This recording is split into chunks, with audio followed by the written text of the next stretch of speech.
Hi friends, welcome to రూపాయి IAS academy. Friends, మన ఈ వీడియోలో ఏపీ కరెంట్ అఫైర్స్ ఒక రౌండ్ అప్ చూద్దాం. రేపు మార్చి 25 pollution control board exam, other exams కూడా ఉన్నాయి, మిస్లీనియస్. ఇవన్నింటికి కూడా చాలా ఉపయోగపడుతుంది. పక్కా క్వశ్చన్ వస్తుంది వీటి నుంచి. జాగ్రత్తగా మనకు వాచ్ చేయండి. అలాగే రూపా యూట్యూబ్ ఛానల్ కూడా సబ్స్క్రైబ్ చేసుకోండి. నెక్స్ట్ ఈ కమింగ్ ఈ 1 వీక్ కమింగ్ డేస్లో 25 కదా, 1 వీక్ ఉంది మనకి. కంపల్సరీగా మీకు వీడియో చేయడం జరుగుతుంది ఏపీ పాయింట్ ఆఫ్ వ్యూలో, అదేవిధంగా ఎగ్జామ్ పాయింట్ ఆఫ్ వ్యూలో కూడా.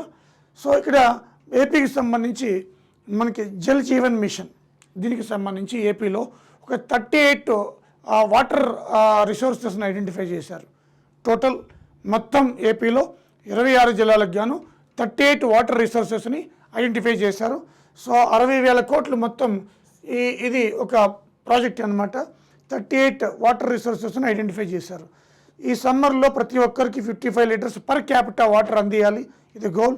అలాగే 2028కి మొత్తం కంప్లీట్ చేయాలి, వాడిని కానీ బడ్జెట్ అనమాట. అలాగే ఈ జల్ జీవన్ మిషన్కి రీసెంట్ బడ్జెట్లో 2,800 కోట్లు కేటాయించారు. నెక్స్ట్ బడ్జెట్ హైలైట్స్లో బ్రీఫ్గా మీకు అది చెప్తాను, నెక్స్ట్ స్లైడ్లో ఉంటుంది, చెప్తాను అది. అలాగే గన్నవరం టెర్మినల్ కొత్తగా ఓపెన్ అయింది. అది కూచిపూడి అమరావతి స్తూపాకృతిలో చేస్తుంది. గన్నవరం టెర్మినల్ని కూచిపూడి అమరావతి స్తూప స్టైల్ అనమాట, థీమ్ అది, ఆ థీమ్ వచ్చేటట్టు. అలాగే 7 ఎయిర్పోర్ట్స్ కొత్తవి మనకి ఇనిషియేట్ చేస్తున్నారు.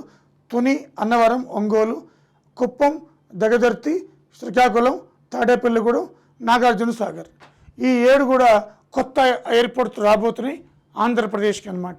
ఉన్న ఎయిర్పోర్ట్స్తో పాటు కొత్త ఎయిర్పోర్ట్స్ ఇవన్నీ కూడా.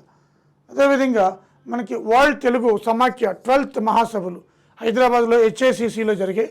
సో 2047కి ఏపీ నెంబర్ 1గా ఉండాలట. ఇది స్వర్ణాంధ్రప్రదేశ్ డ్రీమ్ ఆఫ్ చంద్రబాబు నాయుడు. 2047కి నెంబర్ 1గా ఉండాలి. దీని చైర్మన్ ఇంద్రదూత్, ఈ యొక్క వరల్డ్ తెలుగు సమైక్య చైర్మన్ ఇంద్రదూత్, ఆయన ఆధ్వర్యంలో ఇదంతా మనకి జరిగిందనమాట. అలాగే మారిటైమ్ గేట్వే విశాఖపట్నం అంటాం. మారిటైమ్ గేట్వే అంటే విశాఖపట్నం. ఇక్కడ నావీ ఎక్సర్సైజ్ జరిగింది January 4th, 2025. Eastern naval commander Rajesh Pendarkar, దీనికి ఈయన ఆధ్వర్యంలో ఈస్టర్న్ నావల్ కమాండర్ మనకి ఈ యొక్క నావీ ఎక్సర్సైజ్ జరిగిందనమాట. ఓకే, నావీ డే సందర్భంగా నన్ను చేయడం జరిగింది వాళ్ళు. అలాగే క్యాన్సర్ చూస్తే ఏపీలో క్యాన్సర్ చాలా దారుణంగా ఈ ఏపీలో పెరుగుతుంది. ఈవెన్ తెలంగాణలో కూడా, నాట్ ఓన్లీ ఏపీ. కాకపోతే ఏపీ మనకు లోకల్ గురించి చెప్పుకునేటప్పుడు ఏపీని మనం కోట్ చేయాలి. కాబట్టి ఈ తెలుగు రాష్ట్రాల్లో క్యాన్సర్ విపరీతంగా పెరుగుతుంది. కారణం ఏంటంటే మనం ఈ మధ్య ముఖ్యంగా తెలుగు రాష్ట్రాల్లో ఈ ఫాస్ట్ ఫుడ్ సెంటర్కి అలవాటు పడడం, తర్వాత ప్లాస్టిక్లో మనం యూజ్ చేయడం ఎక్కువగా, ఫాస్ట్ ఫుడ్, ప్లాస్టిక్, అలాగే కార్సినోజెనిక్ క్యాన్సర్ ఎక్కువ వస్తుందన్నమాట. ముఖ్యంగా చూద్దాం ఇక్కడ ఆడవాళ్ళు అయితే సర్వికల్ బ్రెస్ట్ క్యాన్సర్ 2009-10లో 67,218 కేసెస్ వస్తే 24-25కి 4 రెట్లు పెరిగాయి, 2,22,605. దాంట్లో ఉమెన్ ఎక్కువ పెరిగింది, 231%. సో 231%. అలాగే క్యాన్సర్ వ్యాక్సిన్ సర్వాక్ వచ్చింది, ముఖ్యంగా ఉమెన్కి. సర్వాక్ ఎవరైనా అమ్మాయిలు ముఖ్యంగా మెన్స్ట్రువల్ సైకిల్ అయినప్పటి నుంచి వాళ్ళకి ఇమీడియట్గా తీసుకుపోయి ఆ సర్వాక్ వేస్తే వ్యాక్సిన్ మనకి వాళ్ళకి చాలా ఇమ్యూన్ సిస్టమ్ 99% వాళ్ళని కాపాడుతుంది అనమాట, ఏజ్లో వేస్తే. అదే మనకి 40 తర్వాత 30 తర్వాత అయితే కష్టం, 50% పని చేయొచ్చు. ఓకేనా. అలాగే మన మిత్ర, ఇది ఒక app, WhatsApp app, e governance అనమాట, government services e governance. January 30, 2025 launch అయింది. దీని వాట్సాప్ నెంబర్ కూడా ఇచ్చారు, 9552300009. దీని ద్వారా మీరు మున్సిపల్ ట్యాక్స్ కానీ, ఇనీషియల్లీ 161 సర్వీసెస్ లాంచ్ చేశారు. ఇప్పుడు 200 సర్వీసెస్ అందిస్తున్నారు. ఫ్యూచర్లో 360 సర్వీసెస్ అనమాట త్రూ వాట్సాప్ గవర్నమెంట్ అనమాట. ఇట్ ఈస్ గుడ్ ఫర్ నీ వాట్సాప్లో నీకు వచ్చేస్తుంది అనమాట.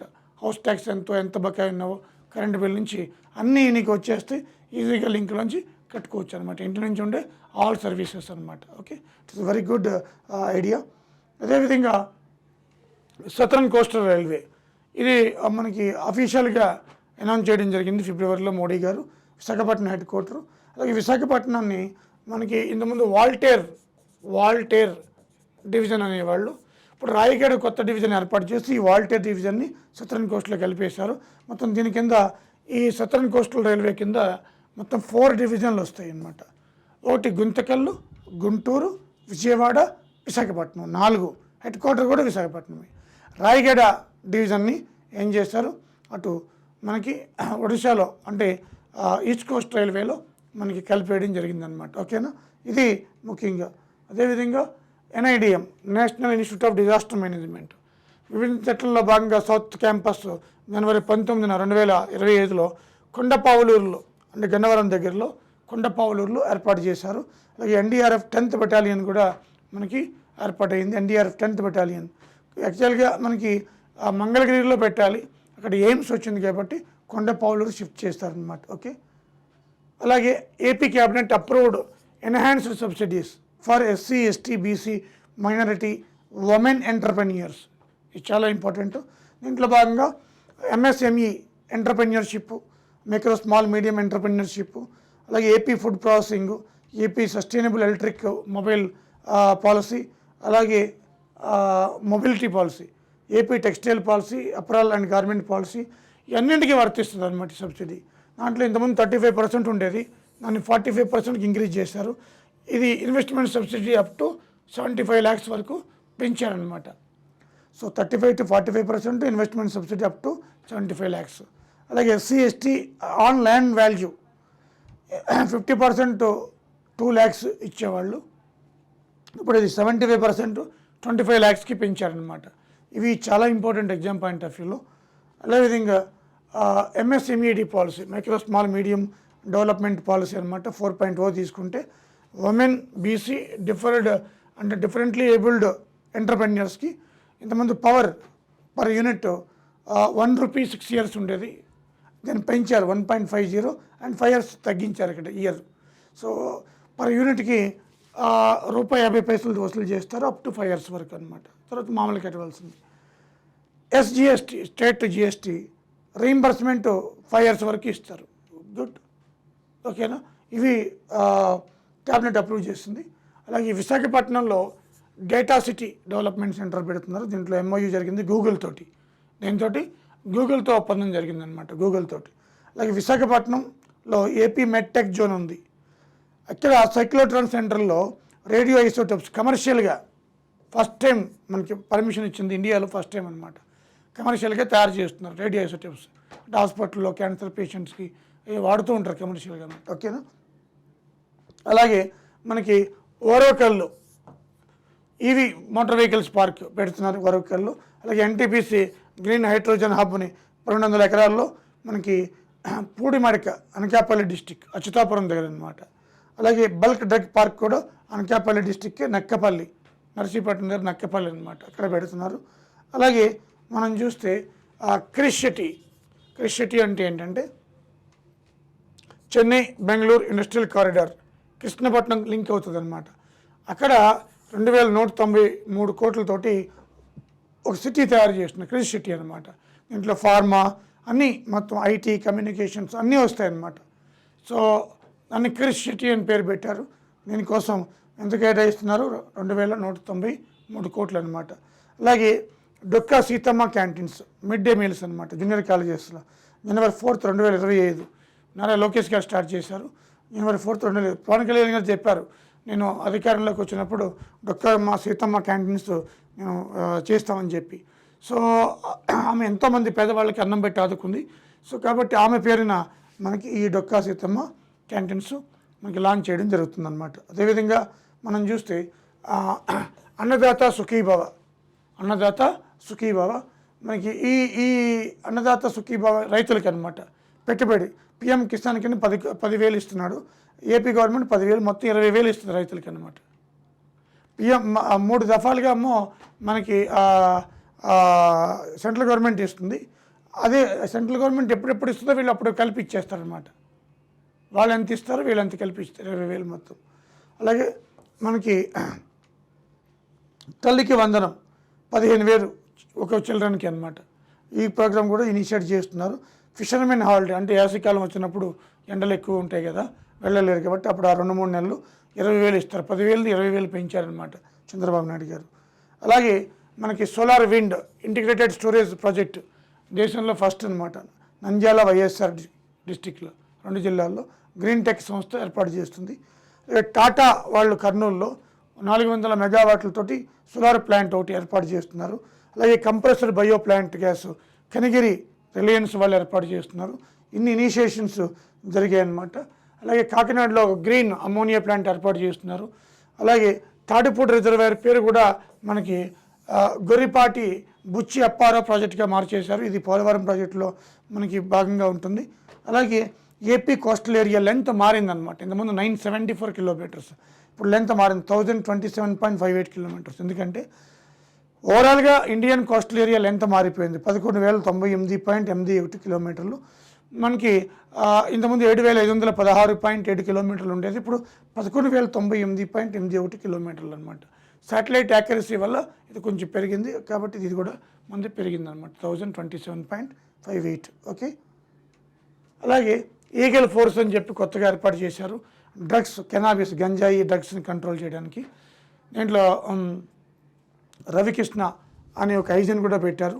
సో ఒక టీంని 400 పైన టీంని పెట్టారు డ్రగ్ కంట్రోలింగ్ అనమాట. అలాగే నర్సాపూర్ క్రోచెట్ లేస్ క్రాఫ్ట్ అనమాట. సో అంటే ఈ ఒక అల్లిక లాంటిది design, Narsapur crochet lace craft. ఎవరో స్విట్జర్లాండ్ నుంచి వచ్చిన దంపతులు ఎప్పుడో 200 ఇయర్స్ బ్యాక్, ఇది దుమ్మగూడెం ఖమ్మం దగ్గర, అక్కడ మిషనరీ ఉండేదట. స్విట్జర్లాండ్ నుంచి వచ్చారు దంపతులు, వాళ్ళు ఇది నేర్పించారట. ఇప్పుడు కోనసీమ అంబేద్కర్ జిల్లాలో, వెస్ట్ గోదావరి జిల్లాలో చాలా పాపులర్ ఇది అనమాట. దాన్ని జిఐ ట్యాగ్గా గుర్తించారనమాట. డాక్టర్ అంబేద్కర్ కోనసీమ డిస్టిక్లో కూడా, not only West Godavari. So Narsapur crochet lace craft అంటారు దీన్ని. జిఐ ట్యాగ్ వచ్చింది రీసెంట్గా ఆంధ్రప్రదేశ్లో. ఓకే. అలాగే agriculture and allied sector growth మనం చూస్తే లేటెస్ట్ ఎకనామిక్ సర్వే ప్రకారం ఇండియాలో 11/12/2021 ఈ మధ్యలో ఆంధ్రప్రదేశ్ నెంబర్ 1 గ్రోత్లో. ఒక ఫారెస్ట్ తప్ప, ఫారెస్ట్ తీసేశారు దీంట్లో, ఎక్స్క్లూడింగ్ ఫారెస్ట్. ఏపీ నెంబర్ 1 8.8% అట, మధ్యప్రదేశ్ 6.3% అట, తమిళనాడు 4.8% అట. So wonder. అదేవిధంగా మనకి మంగళగిరి మెగా హ్యాండ్లూమ్ పార్క్, మంగళగిరిలో మెగా హ్యాండ్లూమ్ పార్క్ పెడుతున్నారు. అదేవిధంగా గ్లోబల్ లీడర్షిప్ సెంటర్ అమరావతిలో పెడుతున్నారు, గ్లోబల్ లీడర్షిప్ సెంటర్ అమరావతి. అలాగే కృష్ణా వాటర్ షేరు, ఇది చాలా ఇవ్వచ్చు ఈసారి మనకి. ఏపీకి 66, తెలంగాణ 34 కృష్ణా బోర్డు మనకి డిసైడ్ చేసింది. అయితే దీన్ని తెలంగాణ తీవ్రంగా వ్యతిరేకిస్తుంది అన్నమాట. అలాగే విశాఖపట్నం స్టీల్ ప్లాంట్, దీనికి 11,440 crores ప్యాకేజ్గా ప్రకటించడం జరిగింది రీసెంట్గా సెంట్రల్ గవర్నమెంట్. అలాగే ఏపీకి బడ్జెట్ కొన్ని హైలైట్స్ చూద్దాం. 25-26లో టోటల్ 3,22,359 కోట్లు, 0.33 ఉంటుంది. నేను అది వదిలేస్తున్నా, 0.33. ఓకేనా.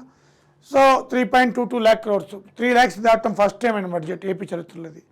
అలాగే 48,341 crores అగ్రికల్చర్ బడ్జెట్ అచ్చెన్నాయుడు ప్రవేశపెట్టారు. సో ఈ రెండు కూడా మనకి. అదేవిధంగా కొన్ని హైలైట్స్ చూద్దాము. అమరావతికి 6,000 కోట్లు కేటాయించారు అమరావతికి.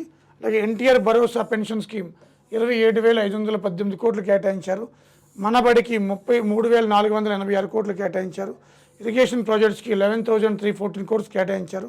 BC welfare 47,456, SC welfare 20,281 crores. Total social welfare సర్వీస్కి ఎక్కువ కేటాయించారు బడ్జెట్లో, 42.42, 4 అని గుర్తుపెట్టుకోండి, 42.42. 1,36,740 కోట్లు, ఆల్మోస్ట్ 42% మనకి సోషల్ సర్వీస్కి, ప్రజా సంక్షేమానికి, సోషల్ సంక్షేమానికి, మనకి సామాజిక సంక్షేమానికి కేటాయించారనమాట. మరికొన్ని కేటాయింపులు చూస్తే మనకి రెవెన్యూ ఎక్స్పెండిచర్ చూద్దాం. 2,51,162, క్యాపిటల్ ఎక్స్పెండిచరు 40,635 crores. పోలవరం ఇరిగేషన్కి 6,705 కోట్లు, అదే అమరావతికి అయితే 6,000 కోట్లు. పోలవరం 6,705 కోట్లు, రెండు చాలా ఇంపార్టెంట్. తెలుగు భాష అభివృద్ధి కోసం 10 కోట్లు కేటాయించారు. రెవెన్యూ డిఫిసిట్ 33,185 కోట్లు, ఇది జిఎస్డిపిలో 1.82%. ఫిజికల్ డిఫిసిట్ ఎక్కువనే ఉంటుంది ఎప్పుడు కూడా, 79,926 crores, 4.38%, ఇది జిఎస్డిపిలో. ఈ రెండు చాలా ఇంపార్టెంట్ అనమాట. అలాగే తల్లికి వందనం 9,407 crores. అలాగే అన్నదాత సుఖీభవ 6,300 crores కేటాయించారు. జల్ జీవన్ మిషన్ ఇంతకుముందు కూడా చెప్పాను, 2,800 కోట్లు కేటాయించారు. వాటర్ రిసోర్సెస్కి 11,314 crores, అంటే ప్రాజెక్టులకి రెండో ఒకటి. ఓకేనా. ఇవి అలోకేషన్స్ అనమాట. అలాగే ఆక్వాకల్చర్ ఇన్నోవేషన్ టెక్ 2.0, ఇది 2024, 2029కి సంబంధించి మనం చూస్తే 30% గ్రోత్ టార్గెట్ పెట్టుకున్నారు 29కి. 30% ఆక్వా, ముఖ్యంగా మత్స్య సంపద. ఈ మత్స్య సంపద జీవీఏలో 3.72 lakh crores ఉండాలని పెట్టుకున్నారు. ఉత్పత్తి ఏమో 111 అంటే 111.27 లక్షల టన్నుస్ ఉత్పత్తి ఉండాలని పెట్టుకున్నారు అనమాట. Third Saturday every month Swarnandhra అంటే స్వచ్ఛాంధ్రప్రదేశ్గా పెట్టుకోవాలి. అంతా క్లీన్ చేసుకోవాలి, హోమే కాదు మన పరిసరాలను కూడా క్లీన్ చేసుకోవాలన్నమాట. అలాగే sports centre for blind Visakhapatnam దేశంలో సెకండ్ అనమాట. అది విశాఖపట్నంలో కేంద్ర ప్రభుత్వం అనుమతి ఇచ్చిందనమాట. ఇవి కొన్ని ముఖ్యమైనవి, కొన్ని బ్రీఫ్గా చెప్పాను. మరికొన్ని కమింగ్ సూన్ అంటే నెక్స్ట్ వీడియోలో చేస్తానన్నమాట. సో ఈ ఎగ్జామ్ ముందు 4-5 వీడియోలు తప్పకుండా చూడండి. You can get more benefit. Okay, thank you very much.